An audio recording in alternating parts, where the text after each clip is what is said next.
भगवान की सामायिक 24 घंटे चलती है। और ये जो निर्णय, अथाग और दृढ़ निर्णय का नाम ही है कटासना। वो कटासना कपड़े के टुकड़े का नाम नहीं है। कटासने का मतलब आपने ये जो दृढ़ निर्णय लिया, यही कटासना है। तो ये कटासना जीवन भर चलेगा नहीं, अनंत काल तक चलेगा आपके साथ ये कटासना।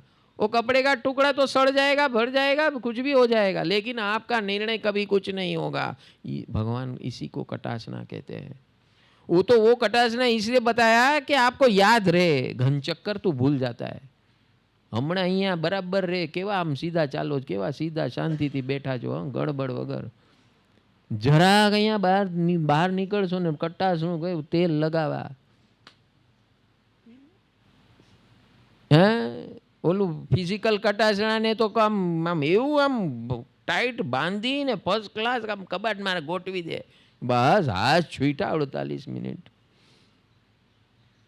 હે છુઈટા મૂરખના જામ, આ છુઈટા નથી, આ 24 કલાક હલાવવાનું છે તારે। શું હલાવવાનું? 24 કલાકનું કટાસણું આપી દીધું આજે પ્રભાવના, બધાને પ્રભાવના આપી। 24 કલાકની પ્રભાવના કટાસણાની। ઘરે જાજો તો કેજો આજે કટાસણું લઈ આવ્યા છે।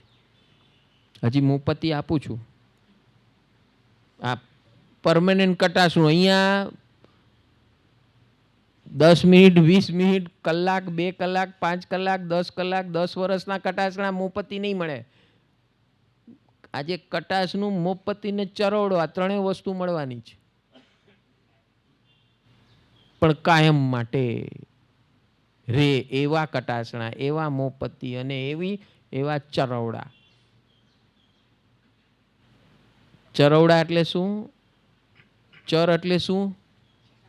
ચાલવું, હાલવું, ચાલવું। એટલે ભગવાને કીધું આ ચરોડો એના માટે આપ્યો છે, એ હાલતા જાય, ચાલતા જાય ને મેં કહ્યું એવું કરતા જાય।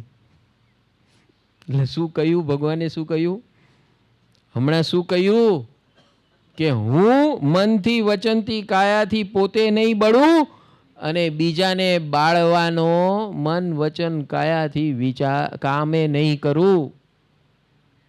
આ છે કટાસણું। This is કટાસણું। હવે મુપત્તિ આજે તો પૂરેપૂરી સામાયિક કરવી છે અને પરમનન્ટ, એમ નહીં। હા, મોપત્તિ, મોપત્તિ એટલે ભગવાને શું કીધું? મનથી, વચનથી। बोल तो ऐसा बोल कि खुद के अज्ञान को खोल। बोल तो ऐसा बोल कि खुद के अज्ञान को खोल और दूसरे के अज्ञान को टोल, टाड़। खुद के अज्ञान को खोल और दूसरे के अज्ञान को टोल। आवा वचनो बोलजो भाई, बोलो तो आવું बोलजो। આપણે કોઈ પૂછે ને એડ્રેસ ખબર હોય ને તો કે આમ આ રસ્તો આમ હોય ને તો એમ નહીં દેખાડે। ઓલે દિવસે મને આમ કર્યું હતું ને આને દેખાડ્યું, હવે જા આમ જાઓ।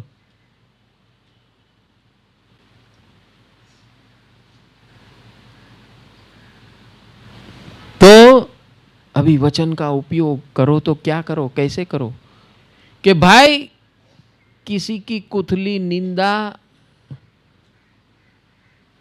नहीं करनी है और जो मेरे पास ज्ञान है वो ज्ञान को बांटना है। जो भी है आपके पास ज्ञान, उसे बांटना है। अभी आज जो आप सीखे ना, यहाँ पर सीखेंगे, आज रात को 10 बजे तक सीखते रहेंगे अलग अलग फॉर्मूला। और याद न रहे ना तो इसका रिकॉर्डिंग लेके जाना, और फिर भी याद न रहे तो व्हाट्सअप तो आ ही जाएगा आपको। आ रहा है कि नहीं सबको व्हाट्सअप? हैं? Are you all enjoying WhatsApp? हाँ, जो रोज आता है तो आपका दिल फ्रेश होता है कि नहीं, माइंड फ्रेश होता है कि नहीं रोज? और मिस करो तो टीवी पे, नहीं तो यूट्यूब पे। बहुत इंतजाम करके रखा है आपको लिए। हाँ, यहाँ मिस कर दो तो यूट्यूब पे आ जाएगा, आस्था चैनल पे आ जाएगा। आस्था चैनल तो लिमिटेड है, 1 वीक के लिए रहता है आस्था ऐप पे। एक हफ्ते के लिए आप कोई भी एपिसोड देख सकते हो। आस्था ऐप डाउनलोड कर लेना मोबाइल में, तो आप कोई भी एपिसोड, पूरे हफ्ते का एपिसोड आप देख सकते हो आस्था ऐप के अंदर, अरिहंत चैनल का। और वो भी मिस हो जाए तो यूट्यूब पे जाना, सब कुछ मिल जाएगा। देखो भगवान ने, आप हाईटेक वर्ल्ड में जी रहे हो तो कितना सब इंतजाम करके रखा है आपके लिए।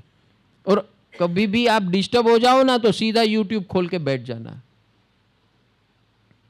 अभी हमारे नीलेश भाई, वो अंधेरी वाले, उसके पिताजी, उसके माताजी को कैंसर हो गया था और पिताजी ऐसे घबराने लगे। 90-year-old मैन, 85-year-old मदर, उनको कैंसर हुआ, पता चला 3rd स्टेज कैंसर। डॉक्टर ने बोला 1 महीने में ख़त्म हो जाएंगे। थोड़े दिन हॉस्पिटल ले गए, फिर डॉक्टर बोला यहाँ वही होगा, उससे अच्छा आप घर ले जाओ, आपकी सब सुविधा मैं घर में कर देता हूँ। तो सारी इक्विपमेंट घर में लगा दिए। और घर के वातावरण में जब आदमी रहता है, दोनों वातावरण बहुत अलग है। एक घर का वातावरण, एक अस्पताल का वातावरण। आपको पेशेंट को मिलने नहीं देगा, पेशेंट का क्या हो रहा है उसको मालूम नहीं है, और आपको भी मालूम नहीं उसके साथ क्या हो रहा है। और लाखों का बिल आएगा, वो बोनस में आएगा। तो ये अभी आप सबको ये बात छेड़ी है, तो आप सबको ये मैं बोलता हूँ कि कभी ऐसा कुछ हो तो वो पेशेंट को घर लाना और सब लोग एक साथ में दिन में जाप करना, उनके लिए दुआ प्रकट करना, भावना देना। वो लाइन मत लगाना उधर जाके आईसीयू के बाहर, आपको भिखारी के जैसे आपको सिक्योरिटी वाला भगाएगा, वो नर्स भगाएगी, आया बाया भगाएगी, जैसे आप कुत्ते हो। एक तो लाख रुपया दो और आपको ट्रीटमेंट मिले कुत्ते जैसी। क्या आप है क्या कुत्ते? हाँ, तो गधे और कुत्ते क्यों बनते हो? अपने ही पैसे से। हाँ, आपका मरीज है, आपका घर का दिलो जान का इंसान है, सब घर में सुविधा हो सकती है। आज सब भूल जाओ डॉक्टर। मैं तो कहता हूं every treatment is possible in your house as on date. इतना टेक्नोलॉजी हाई हो गया है कि ऑपरेशन भी आपके घर में हो सकता है। ऑपरेशन भी आपके घर में हो सकता है, इतनी सुविधा हो गई है। और आप जो चाहो ऐसा सब सुविधा मिलती है आज की तारीख में। आया बाया, ward boy, nurse, this there, doctor, resident doctor, सब कुछ मिलता है। वो जो वहाँ खर्चा होगा ना, वो 5 स्टार होटलों में और हॉस्पिटलों में, उससे 10 गुना कम खर्चा होगा आपके घर में करोगे तो कुछ भी। तो if you come across anything और anybody like this, do it. वो इंश्योरेंस के वसूल करने के चक्कर में आप कुत्ते के जैसे पीस रहे हो। वो फायदा उसको हो रहा है और इंश्योरेंस वाले को हो रहा है, आपको क्या हो रहा है? समझ में आ रहा है, नहीं आ रहा है? आर यू गेटिंग इट और नॉट? ये बात निकली तो बात साथ में बता दे रहा हूं कि अगर आपके घर में कोई पेशेंट हो और ऐसा है और कोई बचने की उम्मीद नहीं, जब डॉक्टर बोलता है तो क्यों मरा रहे उधर? और कहीं तो बेवकूफ लोग खाली वो वेंटिलेटर पे लाखों रुपए का खर्चा करके महीना भर 2-6 महीने वेंटिलेटर पे रखते हैं, करोड़ों का बिल पैदा करके। समझ में आ रहा है? आपकी भावना के साथ, आपके अज्ञान के साथ खिलवाड़ हो रहा है, just because you are not ready to listen what Simandhar Swami is telling you. पहले तो अपनी खुद की हिफाजत करना सीख लो। बहुत जल्द ही ऐसे वेलनेस सेंटर आ रहे हैं, क्या आप उसमें योगदान देने के लिए तैयार हो? कितने लोग योगदान देने के लिए तैयार हो?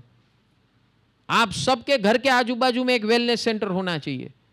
शरीर का आरोग्य, मन का आरोग्य, धन कैसे पैदा करना, कैसे इन्वेस्ट करना, कैसे बचाना, फाइनेंशियल वेलनेस, परिवार को कैसे बचाना, परिवार में एजुकेशन कैसे देना, घर को घर के जैसे कैसे चलाना, ये एजुकेशन है क्या आपके पास? कुछ नहीं है।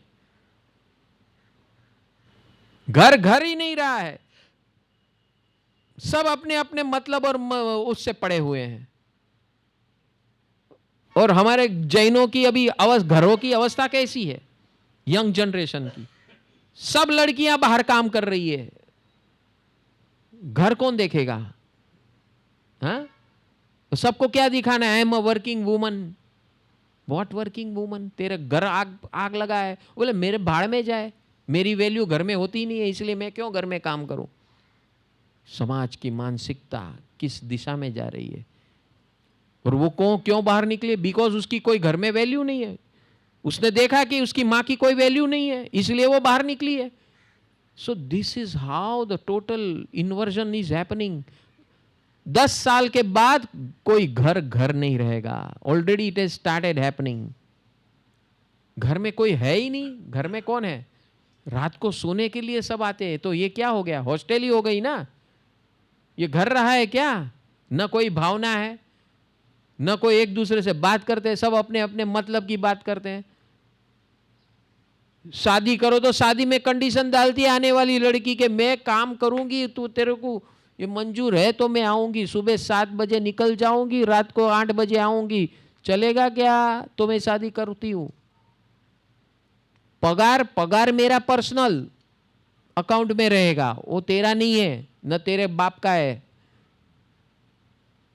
वो मेरा और मेरे बाप का है। क्योंकि पढ़ाया लिखा है किसने?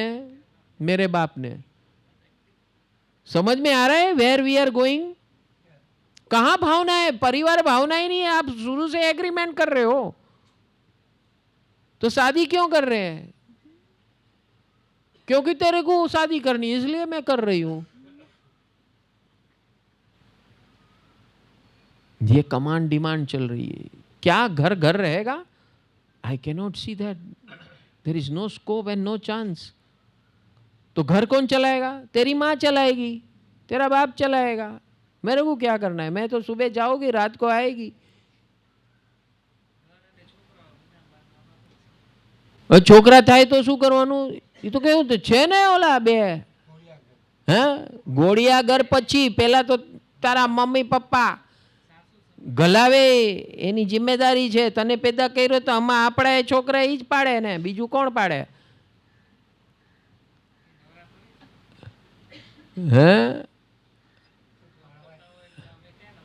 હા, બહુ મોટો ઉપકાર કરે છે, અને પૈસા તો એના અકાઉન્ટમાં જાય, તમને થોડી આપે। અમારી સિક્યોરિટી છે, જો મારા વરનું ખસી ગયું તો હું ક્યાં જાઉં? It's my own security. I will not share with my money. I am earning. If my parent wants, I will give, but I will not give you. समझ में आ रहा है? क्या ये वास्तविकता है मैं जो बोल रहा हूं? अरे बोलो। So where we are going? Are we living? We are not living, man. We are just ये robotic life जी रहे, mechanistic, and everyone is after only one thing, that is money. और ऐसा क्यों हो रहा है? क्योंकि हमारे समाज में ये हो गया कि जिसके पास पैसा है उसकी बोलबाला है, उसका ईमान मर्तबा है, ये कारण है। तो what is the centre point of your status and living? Money. और ये मजबूर ऐसे बोलने के लिए क्यों मजबूर हो गई? Is she at fault? No, I will say no, because वो मजबूरन परिस्थिति और समाज के ऐसे वातावरण ने उसको ऐसा बना दिया और ऐसे निर्णय लेने पर मजबूर किया।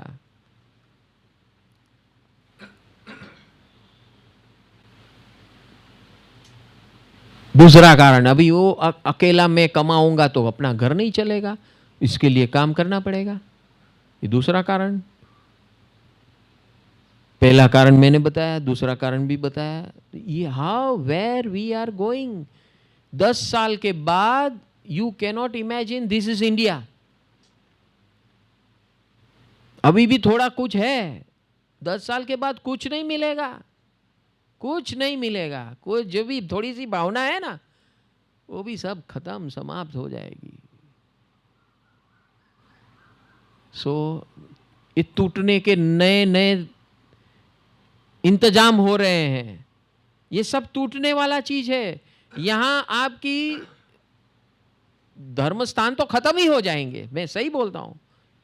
धर्म स्थान, गुरु का जो महात्म्य, संत महात्मा का जो आदर सम्मान, ये सब जीरो हो जाएगा। तू है कौन, क्यों भीख मांगने आया मेरे घर पे, ऐसे बोलेंगे नया जनरेशन में। बोलता हूं काम करो और आपका अपना कमाओ। आ गए इधर फिजूल के सीधा गोचरी लेवा धर्म लाभ के। क्या है धर्म लाभ? अमने लाभ आपो, हमारू कौन जोए छे?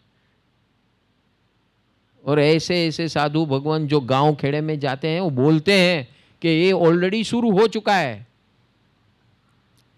ऐसे ऐसे उनको अनुभव हुआ है कि गोचरी देने के लिए कोई तैयार नहीं है। बोले आ टाइम छे के आवानो, गमे त्यारे आप टपकी पड़ो छो, आपको कुछ पता है क्या? आ गए और आपने हमको पूछा कि आपके घर में व्यवस्था है कि नहीं, हमारे खाने के वांदे आपको क्या देंगे हम। ऐसे बोलने वाले खड़े हो गए। कहां से कहां संस्कृति जा रही है, ये सारी टूटने वाली संस्कृति है।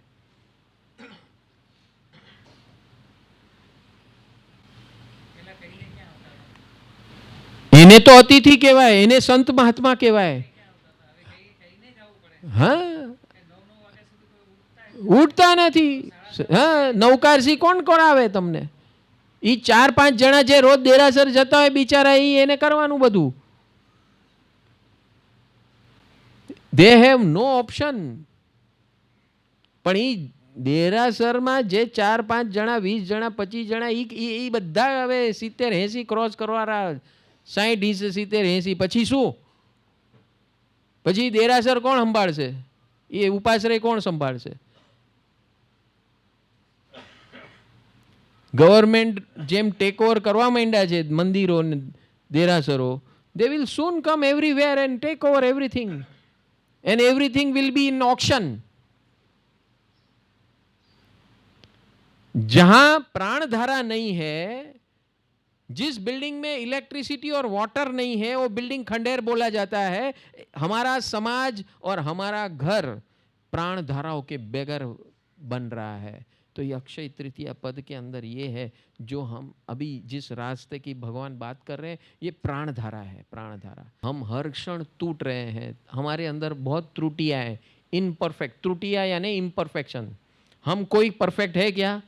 हमारे सबके अंदर कोई ना कोई गलतियां हैं। अगर हम सब इतने ज्ञानी है कि मेरे अंदर गलती है, तो दूसरे पे भड़कना है क्या? क्या तू, तेरे अंदर कभी गलती नहीं थी क्या? हम जब दूसरे पे भड़कते हैं तो अपने को याद करना है, भैया 5 मिनट में पहले मैं भी ऐसा ही था या ऐसे ही थी, तो मुझे भड़कने का क्या मतलब है? वो बेचारा, उसके अंदर कंट्रोल नहीं हुआ तो उसने बाहर भड़का कर दिया। कोई बात नहीं भैया, शांत हो जाओ, पानी पिलाऊं क्या? आपने क्या किया? स्टॉप कर दिया। और अगर आपने वो आग पकड़ ली तो वो तो जला हुआ है, आपको भी जला रहा है।